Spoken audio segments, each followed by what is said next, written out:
তিস্তা চুক্তি সম্পাদনে দিনক্ষণ চূড়ান্ত নয় বলে জানিয়েছেন পানি সম্পদ মন্ত্রী আনিসুল ইসলাম মাহমুদ। পানি দিবসের আলোচনা শেষে সংবাদ সম্মেলনে এ কথা জানান তিনি। দুই দেশের প্রধানমন্ত্রী একমত হলে এই চুক্তি সহসা হতে পারে বলেও উল্লেখ করেন মন্ত্রী। জয়ন রহমানের রিপোর্ট। পানি দিবসের আলোচনায় সুপেয় পানি সংকট, খাল বিল নদী শুকিয়ে যাওয়া নিয়ে পানির সম্ভাব্য ভয়াবহ সংকটের কথা উঠে আসে। পানি সম্পদ মন্ত্রী এর সমাধানে আইন প্রণয়নের উদ্যোগের কথা জানান। পরে সংবাদ সম্মেলনে মন্ত্রী কথা বলেন প্রধানমন্ত্রীর আসন্ন ভারত সফরে তিস্তা চুক্তি নিয়ে।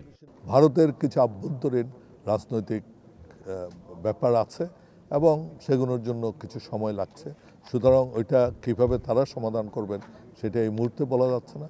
তবে আমি যেটা বলেছি যে আমি বিশ্বাস করি এই চুক্তিটা হবে, তবে দিনক্ষণ আমরা বলতে পারছি। ওখানে যাওয়ার পরে because it is a high level, ওনারা যে কোনো ডিসিশন তখন নিতে পারেন। এটা যদি ধরুন মিনিস্টেরিয়াল লেভেলে হয় বা সচিব লেভেলে হয় তখন অ্যাপ্রুভালের প্রশ্ন থাকে, কিন্তু at high level the decision can be taken at any time.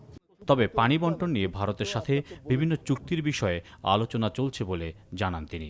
অনেকগুলো ইস্যু জড়িত আছে, সেই জন্য আঞ্চলিক সহযোগিতা এবং ওভারঅল পানি ব্যবস্থাপনা, তারপরে নদী ব্যবস্থাপনা, এগুলোর বিষয়ে আলোচনা হওয়ার স্বাভাবিক। দুই দেশের অভিন্ন স্বার্থ রক্ষায় পানি সম্পর্কিত চুক্তির বিষয়ে ইতিবাচক ফল আসবে বলে মনে করেন পানি সম্পদ মন্ত্রী। Join Rahman, NTV news, Dhaka.